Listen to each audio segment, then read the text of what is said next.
Kanan, sa ating District Sports Coordinator, Mr. Richie Balistomo,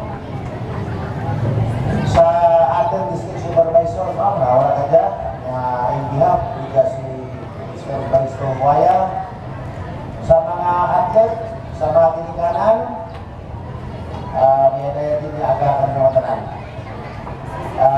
Sa kanya, sa ating organizer, kinakongratulate ko sa inyong maghiwag ng inyong district sports sa Pinipit. Riyan, nakita natin, duro ang may abilidad ng kabataan sa distrito at mga kalkulasi. Na nagkaturar sa provincial meet, sa Islihan meet. Kamuya, ang ating banwa, no? Orakin kita nag-alipat, no? Kada tuwid sa pagkukuro, kada yung mga ayuda. Dagkad ka na tuwid, no?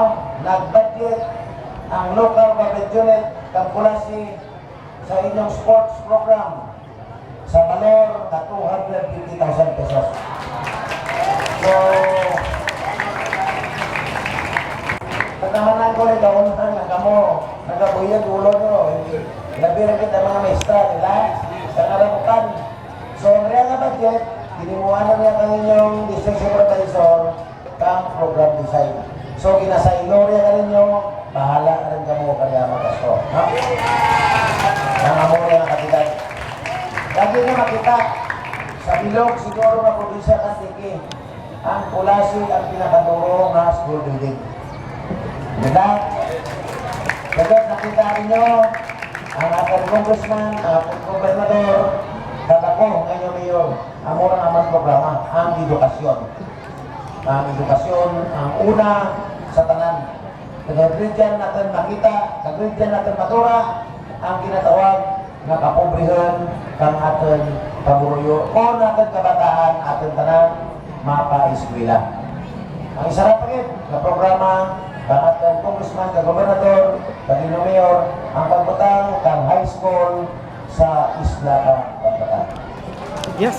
So kanina, hindi na ako maglawin, kaya nakita ako kabataan, excited, no? Isa na programa, nagasipalan, no? Kaya hindi maglawin, mga kabataan. Ang ating kabit court, pag-obrahan niya, pag-anamihan, para ma-improbar pagin ang inyong mga abilidad sa sports. Kompleto, basketball, tennis, no? Volleyball. Kaya diyan para makita ang abilidad ng course ninyo. So sa iwan, congratulations sa mga maestra, mga principal, sa organizer. Congratulations, good luck, and may God bless us all.